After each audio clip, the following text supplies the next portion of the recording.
मनोहर गोपाल, जय मुरली मनोहर गोपाल, जय मुरली मनोहर गोपाल, जय राधे राधे राधे, जय हो गिरिधर गोपाल, ओ जय राधे राधे राधे, जय गिरिधर गोपाल।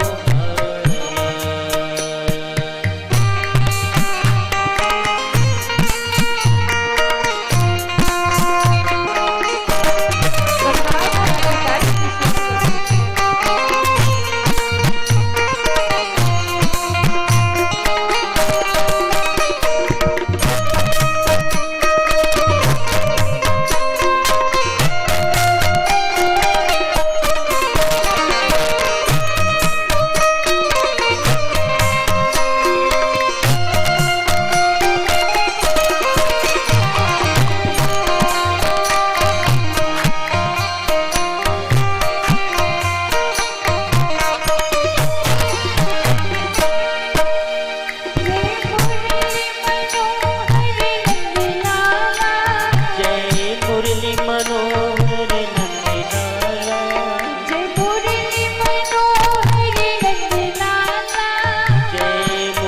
मनोहर गोपाला, जय मुरली मनोहर गोपाला, जय मुरली मनोहर गोपाला, जय मुरली मनोहर गोपाला, जय राधे राधे राधे, जय गिरिधर गोपाल, ओ जय राधे राधे राधे, जय गिरिधर गोपाल, जय राधे राधे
प्रभु की पावन कथा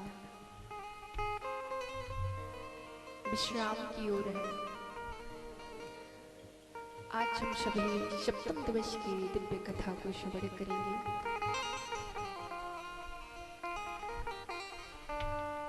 विगत 6 दिवस से आप प्रभु की पावन कथा को श्रवण कर रहे थे, लेकिन आज मेरे गोविंद की जो कथा आप श्रवण कर रहे थे ना, आज वह मेरे प्रभु की पावन कथा विश्राम की ओर है, समापन की ओर है।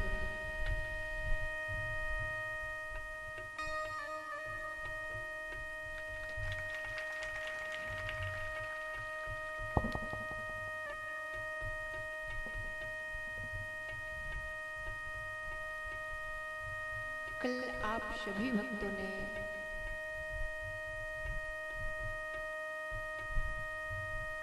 बड़े प्रेम से, बड़े भाव से रुक्मिणी मंगल की कथा को श्रवण किया था। हाँ, आप लोग क्या सुन रहे थे? कल अखिल ब्रह्मांड नायक परमपिता परमात्मा का विवाह था और उस विवाह का आनंद आप सभी ने लिया।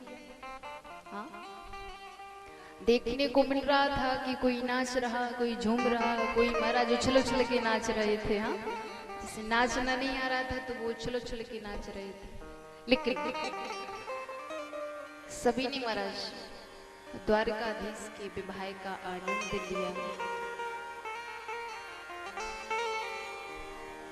तो हमारे जो द्वारकाधीश है ना,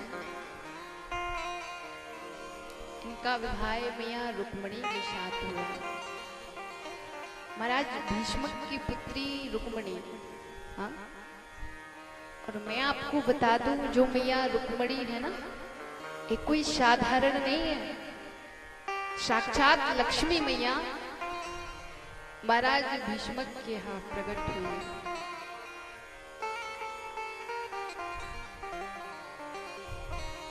तो महाराज बड़ी विधिवत धूमधाम से मैया रुक्मिणी का विवाह द्वारकाधीश के साथ हुआ, बड़े आनंद के साथ। देखो, आपने सुना था कि शिशुपाल बारात लेकर के आया था ना?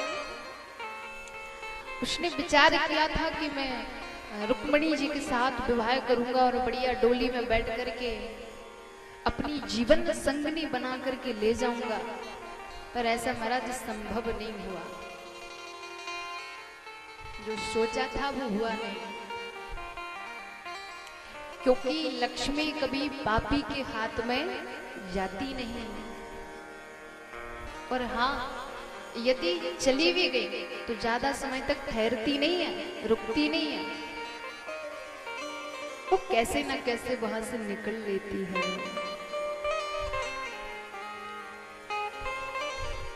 शिशुपाल सोच रहा था कि लक्ष्मी मुझे प्राप्त होगी,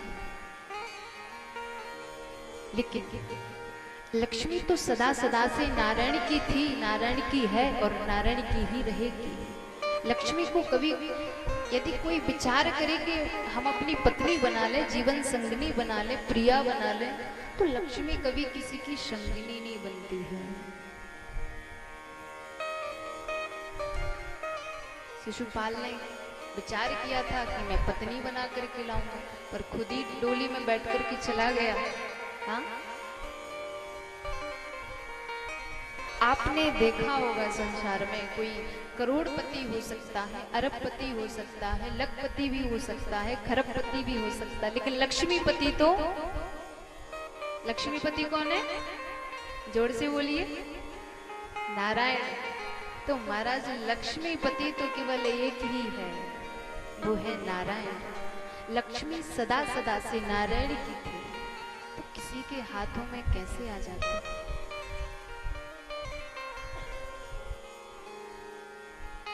देखो, हाँ, लक्ष्मी को पाने का प्रयास करो, ये अच्छी बात है, लेकिन पत्नी बना करके मत रख लीजिएगा। हाँ, अगर आप चाहते हो कि लक्ष्मी हमारे यहाँ रुके, लक्ष्मी हमारे घर में ठहरे, तो उसको आप पुत्री मान करके रखिए, बेटी मान करके रखिए, लक्ष्मी आपके पास से जाएगी नहीं। ऐसा विचार करिए कि एक ना एक दिन हमें इसकी विदा करनी है। और यदि आपने पत्नी बनाने की कोशिश की तो महाराज हाथ से छूट जाएगी। हाँ, लेकिन हम तो बहुत पकड़ने का प्रयास करते हैं लक्ष्मी को, बहुत छुपा करके रखते हैं, खजाने में छुपा करके रखते हैं, लेकिन महाराज लक्ष्मी चली ही जाती है हाथ से। ये वाली लक्ष्मी पता नहीं चलता कहां से निकल गई। कई लोग तो पूछते हैं महाराज, बोले हमारी थोड़ी हस्तरेखा देखना, क्योंकि लक्ष्मी हमारे हाथ में रुकती नहीं है। हाँ, हाथ दिखवाते रहते, अपनी रेखाओं को दिखवाते रहते। तो लक्ष्मी हस्तरेखा दिखवाने से रुकने वाली नहीं है। जब आप उसे माँ मान करके रखोगे, तो बेटी मान करके रखोगे, पुत्री मान करके रखोगे, तो लक्ष्मी आपके घर में रुक जाएगी। अच्छा एक बात बताइए, कौन कौन चाहता कि लक्ष्मी हमारे घर में रुके? चाहते हैं आप सब? हाथ उठाइए, कौन कौन चाहता? महाराज लक्ष्मी के लाने तो सबन ने हाथ उठा दिए। ये उपाय का पता चले तो फिर महाराज क्या नहीं है। लक्ष्मी को पाना चाहते हैं तो एक बढ़िया उपाय है। अगर आप चाहते हैं कि लक्ष्मी हमारे घर में रहे तो नारायण को पकड़ करके रखना पड़ेगा। हाँ, यही उपाय है। उनके पति को मत छोड़ देना। अब जहाँ पति होंगे महाराज, पत्नी तो स्वयं दौड़ी दौड़ी चली आएगी। उस नारायण को मत भूलना, उस परम पिता परमात्मा को मत भूलना। लक्ष्मी आपके हाथ से नहीं जाएगी। आज महाराज भीष्मक ने अपनी पुत्री मैया रुक्मिणी को कृष्ण के हाथों में सौंप दिया, कृष्ण के हाथ में दे दिया, क्योंकि महाराज वो लक्ष्मी थी।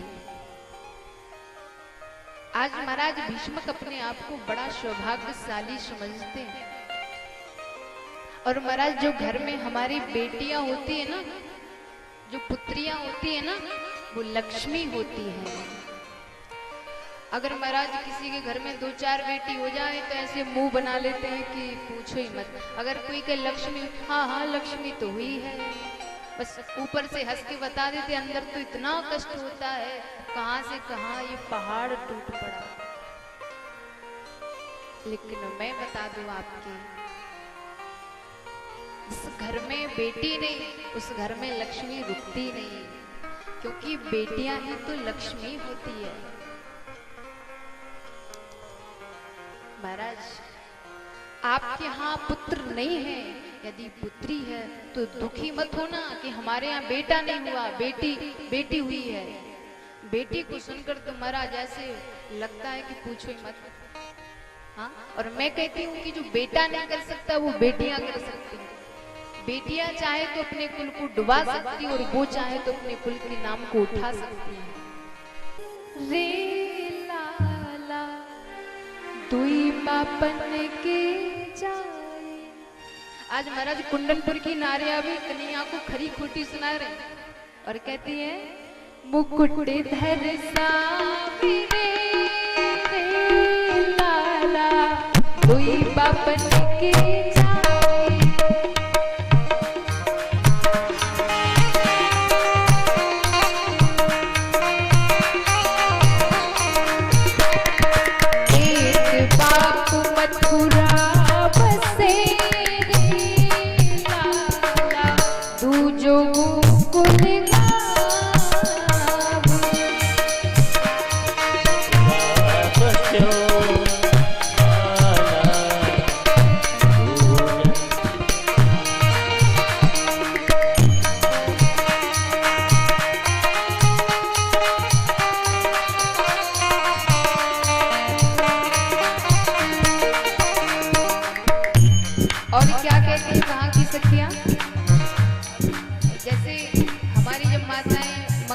गाती है ना, तो कहती है ना बीच बीच में ध्यान से सुनियो।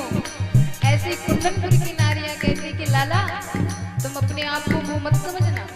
हाँ, एक नहीं 2-2 पिता है। बहन सुभद्रा आपकी रे लाला भई अर्जुन की बात।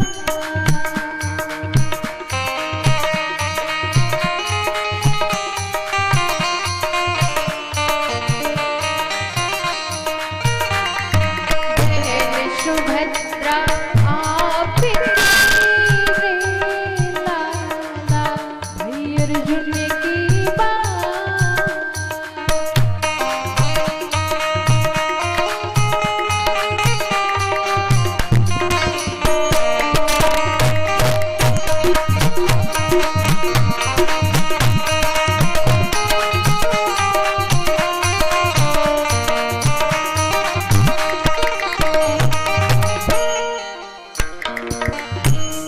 और क्या कहती है सखियां, लेकिन अब तो हद ही करती।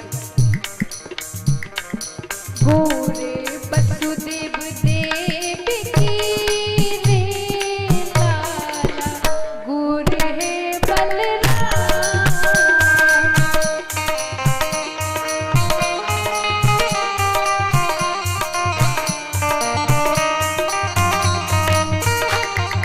गोरे वसुदेव देव की रे लाला गोरे है बलराम। देवी की लाला गोरे बलराम। ओमकारे काटे भई रे लाला यो तो ठीक न का। काला कैसे बने लाला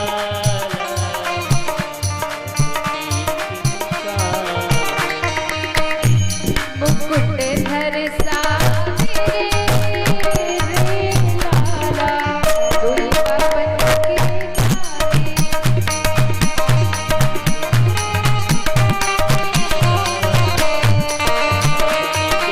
जा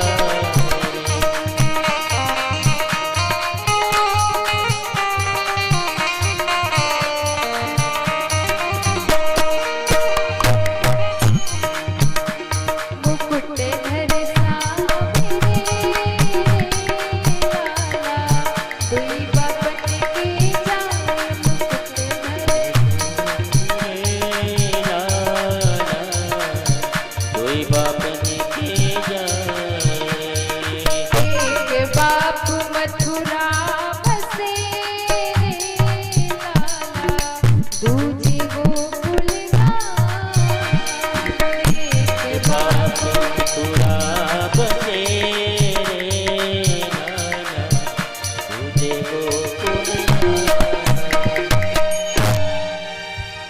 गोरे वसुदेव देव की रे लाला गोरे है बलराम। तुम कारे काटे भई रे लाला जो तो ठीक न का। मुकुट धर सावरे रे लाला दुई बापन की जाए। और इतना ही नहीं, बोले एक बाप मथुरा बसे रे लाला दूजे गोकुल गाँव। आज महाराज कुंदनपुर की जो नारियां हैं हमारे लाला को हमारे कन्हैया को खूब खरी खोटी सुनाए रहे हैं। पर महाराज ये तो हमारे ब्रज का भाव है, ब्रज की गाली है जो कि मधुर मंगल गीत है। आज हमारे लाला को हमारे कन्हैया को खूब हमारी माताएं प्यार से दुलार से सुनाए रही हैं, बोल रही हैं। इस प्रकार हमारे कन्हैया का विवाह संपन्न हुआ और हमारे प्रभु मैया रुक्मिणी के साथ द्वारिकापुर में पधारते हैं। वहां मैया रुक्मणी के साथ बड़े आनंद से रहते हैं। लेकिन महाराज धीरे धीरे मैया रुक्मणी से एक पुत्र का जन्म होता है जिसका नाम है प्रद्युम्न। लेकिन एक शूद्र का ग्रह से शांबासुर नाम का दैत्य उस बालक को उठा करके ले जाता है और समुद्र में फेंक देता है। तो एक मछली निकल जाती है उस बालक को और उस मछली को एक मछुआरा पकड़ करके लाता है। वो पुनः से सांबासुर दैत्य की यहाँ मछली आती है और उस मछली का पेट चीरा गया तो उससे सुंदर सा बालक निकला। विद्यावती इनके यहाँ भोजन बनाने का कार्य करती थी। तो नारद जी ने आकर के कहा कि देवी ये आपके पति हैं, अब इनका पालन पोषण करिए, इनका भरण पोषण करिए। क्योंकि जब त्रेता में भगवान भोलेनाथ ने रति के पति कामदेव को जला करके भस्म कर दिया था, जब शिव तीसरा नयन उघारा, जब शिव ने तीसरा नेत्र खोला, तीसरा नेत्र, तो महाराज उस अग्नि की ज्वाला से कामदेव जल करके भस्म हो गया था। तो जो काम की पत्नी रति थी ना, यह रोती रोती भोलेनाथ के पास गई और कहती है कि हे शंभुनाथ, हे भोलेनाथ, आप तो दुख हरता है, पालन करता है, मेरे पति को आपने समाप्त कर दिया, अब मैं किसकी शरण में जाऊंगी, अब मैं कहाँ जाऊंगी। भोलेनाथ ने कहा कि देवी चिंता मत करो, इस युग में तो आपके पति आपको नहीं मिल सकते, लेकिन द्वापर में कृष्ण के पुत्र बन करके आएंगे। कृष्ण तनय हुए हैं पति दूरा, वचन अन्यथा हुई न मोरा। प्रभु ने कहा कि द्वापर में कृष्ण के पुत्र बन करके आएंगे। आज महाराज रति को अपने पति प्राप्त हुए। प्रद्युम्न महाराज बड़े होते हैं और उस सांबासुर दैत्य का उद्धार करके द्वारिकापुरी में पधारते हैं। जब तक तो महाराज हमारे प्रभु के ना जाने कितने विवाह हो गए, और हमारे प्रभु के पूरे कितने विवाह हुए पता है आपको? 16,108।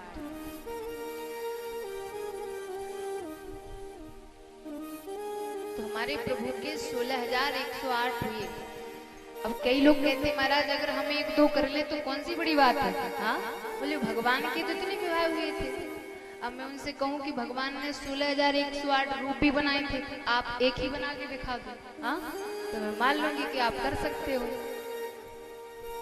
एक के लिए तो दर दर रोते महाराज, बड़े परेशान है, हाँ अपनी पत्नी के कष्ट के उसे एक मणि दी, मणि का नाम है सैमंतक मणि, और जिसकी यदि 10 घंटे सेवा की जाए महाराज तो 2 क्वांटल सोना प्रदान करती थी।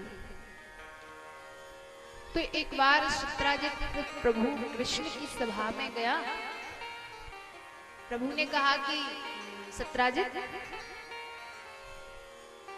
आपके ये गले में मणि है, ये बहुत सारा सोना प्रदान करती है, धन प्रदान करती है। आपके घर में कुल कितने सदस्य हैं?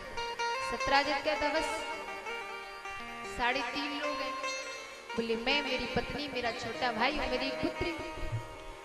प्रभु ने कहा तो ऐसा करो ना, इस मणि को हमारी खजाने में दे दो, हमारे खजाने में प्रदान कर दो, तो समाज की सेवा होगी, प्रजा का पालन होगा। सत्राजित बोला अच्छा, तपस्या मैंने की, पूजा मैंने की, और मणि आपको कैसे दे दूं?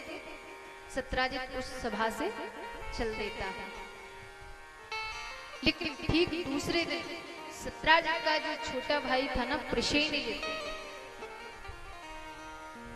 उसने क्या किया, उस श्रीमंतक नाम की मणि को अपने कंठ में गले में धारण किया और कहीं शिकार खेलने के लिए चल दिया। घोड़े पर सवार होकर के शिकार खेलने जाता है तो वहां पर सिंह ने मणि को छीन लिया और प्रसेनजित को मार दिया। जामवंत जी ने देखा तो सिंह से बड़ा युद्ध किया, उस मणि को छीन लिया। जब महाराज सत्राजित का भाई नहीं आता है तो सत्राजित ने दोष लगा दिया कृष्ण को कि मेरे छोटे भाई प्रसेनजित को कृष्ण ने मार दिया, क्योंकि कल कृष्ण मणि मांग रहे थे और मैंने नहीं दी तो मेरे भाई को मार दिया। प्रभु ने कहा ये कलंक तो मुझे छुड़ाना पड़ेगा।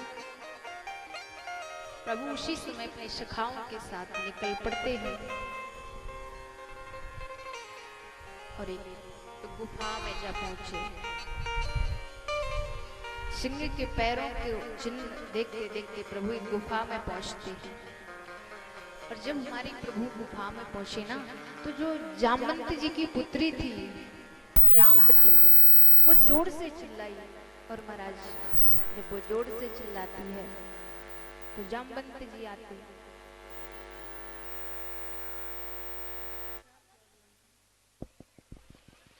श्री राधे श्री राधे बोलिए कृष्ण कन्हैया लाल की, राधे रानी सरकार की। आप लोग तो ऐसे जयकारा लगा रहे हैं पूछो ही मत, रोज कहना पड़ता है। आज तो विश्राम की ओर कथा, आज के बाद हम कहेंगे ही नहीं आपसे कि जयकारा लगाओ, आज ही कहेंगे बस। हाँ, फिर आप अपने घर राधे राधे, हम अपने घर पे राधे राधे। और देखो यदि मुझे प्रभु का नाम गाना ही होता तो मैं घर पे बैठ करके गाती। हाँ, यहाँ पर तो हम गाने नहीं महाराज, आप सबको गवाने आए हैं। तो फिर दोनों हाथ उठा के कहना पड़ेगा एक बार राधे राधे। क्या बोलना पड़ेगा? तो आज से हेलो हाय छोड़ो और राधे राधे जोर से बोलिए। तो आज से आपको राधे राधे बोलना है। सुबह से उठा करो राधे राधे कहा करो, क्योंकि जब आप रा कहते हैं तो मेरे प्रभु खड़े हो जाते हैं और जब धा कहते हो तो प्रभु दौड़ पड़ते हैं महाराज। क्योंकि राधे में इतनी शक्ति है, राधे नाम में इतनी भक्ति है कि प्रभु का अंग महाराज थिरकने लगता है, प्रभु रुक नहीं पाते हैं।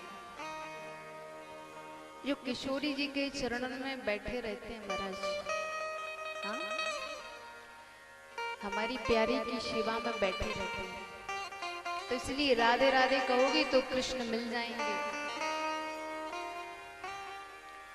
तो महाराज आज जामवंत जी ने देखा, ना सोचा ना समझा और बड़ा भयंकर युद्ध होने लगा कृष्ण भगवान में और जामवंत जी में बड़ा युद्ध होता है। इतना युद्ध होता है कि जामवंत जी की युद्ध करते करते नस नस ढीली हो गई। जामवंत जी ने पहचान लिया कि मेरी हार हुई तो कोई ये साधारण नहीं, मेरे प्रभु श्री राम हैं। कहा कि हे प्रभु मैंने आपको पहचान लिया, आप मेरे प्रभु श्री राम हैं। क्योंकि जब त्रेता में प्रभु श्री राम रावण को मार करके आए ना, तो प्रभु ने कहा कि वरदान मांग लीजिए। तो किसी ने भक्ति मांगी, किसी ने प्रेम मांगा, किसी ने अनुराग मांगते हैं कलयुगी भक्त। हाँ? आज जामवंत जी की जब बारी आती है मांगने की, तो जामवंत जी ने ना भक्ति मांगी ना मुक्ति मांगी। जामवंत जी कहते बस प्रभु आपसे दो दो हाथ हो जाए, मतलब आपसे युद्ध करना चाहता हूं। जामवंत जी कहते कि रावण भी मेरी टक्कर का नहीं था, इसलिए उससे युद्ध नहीं किया, मेरी टक्कर का होता तो मैं करता, पर प्रभु आप मेरी बराबरी को, इसलिए आपसे युद्ध करूंगा। राम जी ने कहा कि अरे जामवंत जी ऐसा कहीं होता है? हा? गुरु और शिष्य में कभी युद्ध नहीं होता है, लेकिन हाँ यदि आपने ऐसा वरदान मांगा है तो आपकी इच्छा को मैं पूरा करूंगा, लेकिन द्वापुर में आपकी इच्छा को पूरा करूंगा। द्वापुर में मैं कृष्ण बन करके आऊंगा, आपसे युद्ध करूंगा। जामवंत जी को पूरी बात याद आ गई और जामवंत जी ने प्रणाम किया प्रभु को और कहा कि प्रभु मैंने इतनी बड़ी भूल कर दी, अब इसका पश्चाताप तो यही है कि आप मेरी बेटी मेरी पुत्री को स्वीकार कर लो। तो प्रभु का दूसरा विवाह जामवती के साथ हुआ और प्रभु को वो मणि दी। आज प्रभु द्वारिका पधारते हैं और सीधे सत्राजित के पास जाते। सत्राजित से कहा कि महाराज लो ये आपकी मणि। आज सत्राजित शर्मिंदा हो जाता है, नजरों को झुका लेता है और कहता है कि अब पश्चाताप कैसे किया जाए। हाँ, उसने विचार किया कि क्षमा मांगने का एक ही उपाय है, एक ही तरीका है कि मैं अपनी बेटी सत्यभामा को प्रभु के हाथों में दे दूं। तो महाराज आज सत्राजित ने अपनी बेटी अपनी पुत्री सत्यभामा का विवाह प्रभु के साथ कर दिया। तो तीसरा विवाह सत्राजित की पुत्री सत्यभामा के साथ हुआ, मित्र वृंदा के साथ हुआ, कालिंदी के साथ हुआ, लक्ष्मणा के साथ हुआ, भद्रा के साथ हुआ। इस प्रकार प्रभु की ये 8 मुख्य विवाह हुए। एक प्राग ज्योतिषपुर का राजा था जिसका नाम था भौमासुर। उसने 16,100 कुछ कन्याओं को कैद कर रखा था। वो विचार करता था ये 20,000 हो जाएंगी तो मैं इनसे विवाह कर लूंगा, मैं इनसे शादी कर लूंगा। पर वो 20,000 नहीं हुई। तब तक हमारे प्रभु को पता चल गया तो प्रभु ने वहां जाकर के भौमासुर का उद्धार किया और 16,100 कन्याओं को उस कारागृह से मुक्त किया। प्रभु ने कहा कि देखो देवियों, अब आप अपने घर जा सकती हो। गोपियां कहती हैं प्रभु क्या हमें कोई अब अपनाएगा? हाँ, हम राक्षस के पास रह करके आई हैं, हमें कौन अपना सकता है? इसलिए हे प्रभु आप ही हमें अपना लो। और मेरे प्रभु ने 16,100 कन्याओं के साथ पानी ग्रहण किया। तो हमारे प्रभु के पूरे विवाह 16,108 हुए। और देखो 16,108 कक्ष हैं, जितनी हमारे प्रभु की पटरानियां हैं ना उतने ही कक्ष हैं। और हर कक्ष में प्रभु अलग अलग रूप से रहते हैं। 16,108 मेरे प्रभु ने रूप भी बना लिए। किसी भी पटरानी को ये नहीं लगता कि प्रभु हमारे साथ नहीं है, सबको ऐसा ही लगता है कि प्रभु हमारे साथ है। तो महाराज लेकिन भगवान से कोई ना कोई रानी रूठती रहती है। सबसे ज्यादा यदि रूठती थी तो वो सत्यभामा थी। ये तो महाराज रोज ही भगवान से नाराज हो जाती थी क्योंकि इनके पिताजी ने थोड़ा धन ज्यादा दे रखा। हाँ, और यदि पिताजी धन थोड़ा सा ज्यादा दे देना तो थोड़ा बहुत ही नाटक हो जाता है। हाँ, ऐसे ही सत्यभामा सबसे ज्यादा रूठती थी। जब देखो जब नाराज प्रभु मनाते ही रहते थे।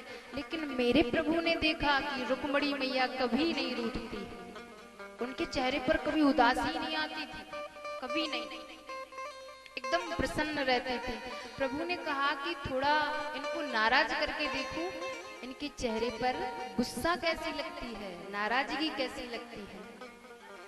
कई लोग होते ना हंसते भी है तो ऐसे लगता जैसे रो रहे हैं। हाँ, मुंह बना करके ही बैठे रहते हैं। वैसे मैं कहूँ कि जिंदगी मिली है, ये जीवन मिला है तो इसको मुस्कुरा करके जियो, हंस करके जियो। ये नहीं कि मुंह फुला के बैठ गए। थोड़ा हंसना भी सीखो। माना आपके जीवन में कष्ट आया तो दुखी होने से वो जाने वाला तो नहीं है, इसलिए हंस करके करोगे तो वो काम हो जाएगा। ऐसे करो आप, शायद हो ना हो, पर उस कार्य को आप हंस करके करोगे तो हो जाएगा। तो प्रभु ने सोचा थोड़ा देवी जी को कभी गुस्सा नहीं देखा? मैया रुक्मणी का चेहरा कैसा लगता है गुस्से में? तो आज प्रभु ने एक नाटक किया, खुद ही नाराज होकर बैठे लोग। अब वो देख नहीं रहे रुक्मणी मैया के साथ। रुक्मणी मैया आती हैं तो आज कन्हैया नाराज है। मैया रुक्मणी ने देखा कि आज प्रभु का चेहरा बड़ा उदास है, मेरे प्रभु का मुख कमल लटका हुआ है। मैया रुक्मणी धीरे से गई और हाथ जोड़ करके बोली, प्रभु क्या आप मुझसे नाराज हो? भगवान बोले, बस रहने दो। अच्छा लगता है कि आज तो मेरे प्रभु नाराज है। मैया रुक्मणी ने कहा कि प्रभु क्या मुझसे कोई भूल हुई है? क्या मुझसे कोई गलती हुई? प्रभु बोले, एक गलती हो, दो गलती हो, तीन गलती हो तो गिनाओ। आप तो गलती पर गलती करती हो। लो, प्रभु भी झूठ बोल गए, जो कि मैया रुक्मणी से कभी गलती होती नहीं है, वो कभी गलती नहीं करती। लेकिन प्रभु ने कहा कि एक दो गलती हो तो मैं गिनाऊं, पर तुम तो गलती पर गलती करती। प्रभु मैंने क्या गलती कर दी? कन्हैया बोले, पहली गलती तो यही कर दी, तुमने मुझसे विवाह किया, मुझसे शादी कर ली। मैया रुक्मणी ने सुना। अब प्रभु टेढ़ी नजर करके देखते गुस्सा आ रहा है कि नहीं। देखा अभी भी गुस्सा नहीं आया। कन्हैया बोले, तुम कहोगी नहीं नहीं जी, विवाह तो बिल्कुल नहीं करती, पर आपका नाम था इसलिए विवाह कर लिया। तो देवी, काहे का नाम मेरा? मेरा तो कोई नाम भी नहीं है। अरे कोई कनुआ कहता है, कोई काला कहता है, कोई कलूटा कहता है, मेरा तो नाम ही अच्छा नहीं है। हाँ, लोग मुझे जन्म से ही काला कलूटा कहते। आप कहोगी नहीं जी, विवाह तो नहीं करती, आपका खानदान बढ़िया था। तो सुनो देवी जी, मेरा खानदान का ही पता ही नहीं। हाँ, कोई देवकी नंदन कहता, तो कोई वसुदेव नंदन कहता, कोई यशोदा नंदन कहता। अरे जिसके माता पिता का ठिकाना नहीं, उसका खानदान बढ़िया हो सकता क्या? और यदि आप कहोगी नहीं नहीं जी, विवाह तो बिल्कुल नहीं करती, आप बहुत बड़े वीर थे इसलिए कर लिया। तो देवी, मैं कौन सा वीर हूँ, डर के मारे समुद्र में छुप करके रहता हूँ। अब प्रभु ने फिर देखा टेढ़ी नजर से, गुस्सा आया कि नहीं? देखा कि मैया को तो गुस्सा ही नहीं रहा। वो तो जिस प्रकार प्रसन्न थी वैसे ही प्रसन्न है। अब प्रभु जो लास्ट बात कहने जा रहे हैं, बहुत बड़ी बात कह दी। अब प्रभु अंत में कहने जा रहे हैं, बोले देवी जी अभी भी कुछ नहीं बिगड़ा। हाँ, बोले अभी भी कुछ नहीं बिगड़ा, अभी भी आप शिशुपाल से विवाह कर सकती हो। और मैया ने जो सुना महाराज, पृथ्वी पर गिर पड़ी, मूर्छित हो गई, बेहोश हो गई मैया।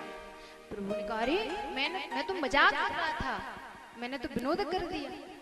और मैया ने तो हकीकत में ले लिया। आज मेरे प्रभु ने चार भुजाओं से मैया रुक्मणी को उठाया और मैया थोड़ा मूर्छित अवस्था से जागती है। कहा कि देवी, मेरा मत्यंत ये नहीं था कि आप इतना, आपको मतलब गुस्सा भी नहीं किया और बेहोश हो गई, इतने हृदय तक आपने बात को ले ली। मेरा मतलब ये तो नहीं था। और आजकल की देवी होती तो खबर लेके ही मानती। एक बड़ी प्यारी कथा है, भक्तमाल में आती है, मैं आपको बताऊं। महाराज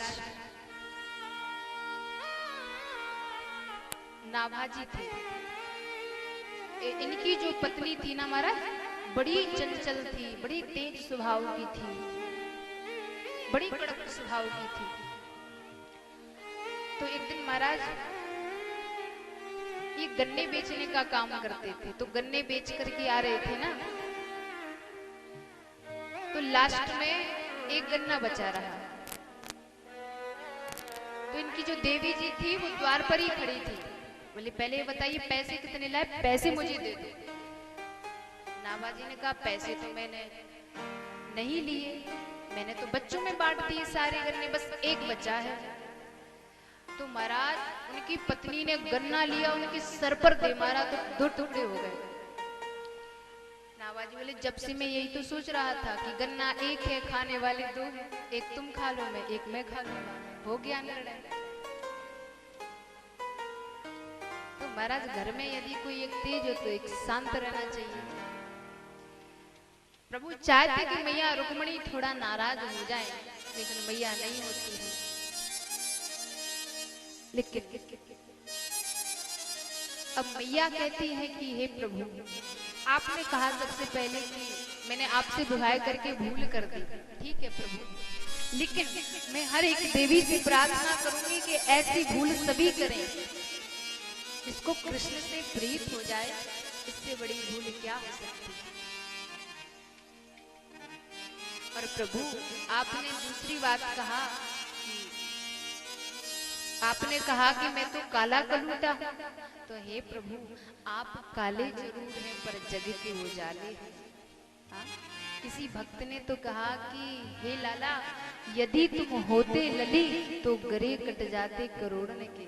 हाँ? खैर मनाओ कि लाला की जगह लाली ना भय, और लाली होते महाराज तो क्या कर जाते, आप लाला भय। और सावरे सलोनी सूरत पर तो महाराज लोग मर जाते हैं, फिदा हो जाते हैं। आज आप वृंदावन में जाकर के देखो कितने पागल पड़े हैं। हाँ? आप किसी भी तीर्थ पर चले जाओगे, पर जितने पागल आपको वृंदावन में मिलेंगे वो कहीं नहीं मिलेंगे। केवल एक ही धुनी सुनाई देगी, राधे राधे राधे राधे। हाँ? मैंने तो यहाँ तक देखा, जो रिक्शा वाले होते हैं ना, वो भी राधे राधे कह के साइड में करते हैं। चलता हुआ व्यक्ति भी राधे राधे कहेगा, वो ये नहीं कहते कि आप काले जरूर हैं पर जग के उजाले हैं, आप तो जग से निराले हैं। कहा कि प्रभु आपने कहा कि मेरा खानदान बढ़िया नहीं है, लेकिन हे प्रभु मैं कहना चाहती हूँ, क्या आपके भी कोई माता पिता होते हैं? आप तो कृष्णम वंदे जगत गुरु, आप तो जगत के गुरु हैं, जगत के पिता हैं, जगत के नियंता हैं, भला आपका भी कोई माता पिता होता है? और हे प्रभु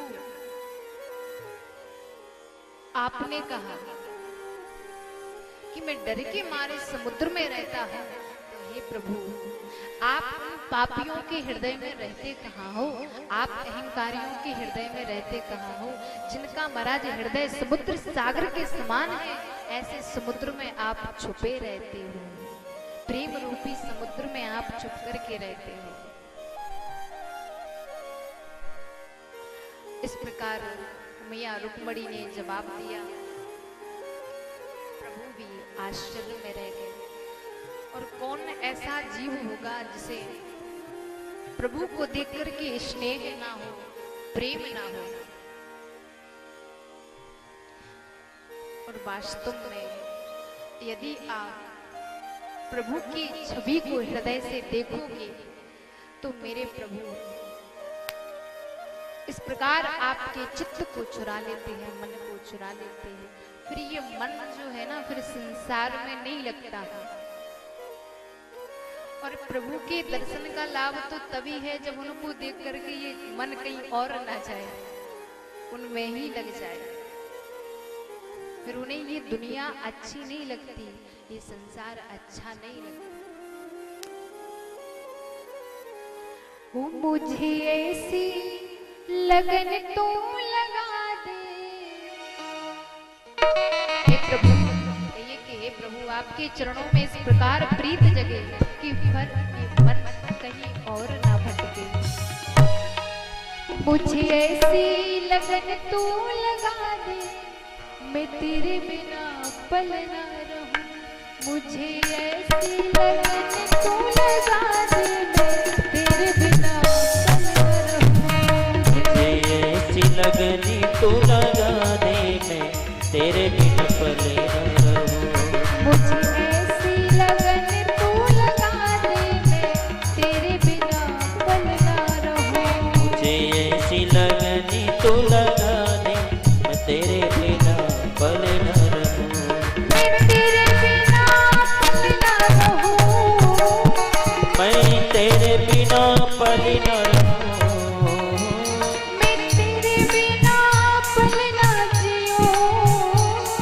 मैं तेरे बिना पल ना जिऊं। मुझे ऐसी लगन तो लगा दे, मैं तेरे बिना पल ना रहूं।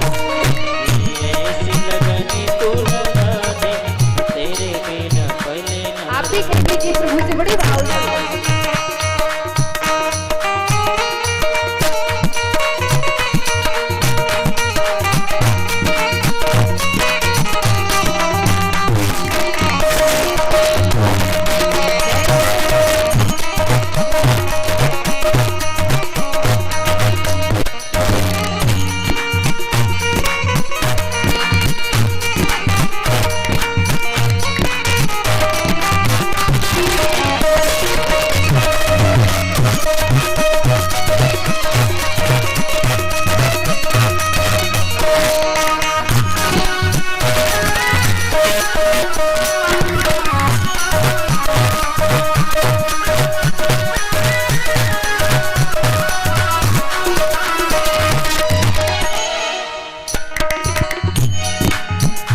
जैसे जल बिन मछली पलना दिए, मछली पलना दिए, जैसे जल बिन मछली पलना दिए, जैसे जल बिन मछली पलना दिए, ऐसे तड़पों में खड़ी खड़ी तेरे लिए, ऐसे तड़पों में खड़ी खड़ी तेरे लिए, ऐसे तड़पों में खड़ी खड़ी तेरे लिए, ऐसे तड़पों में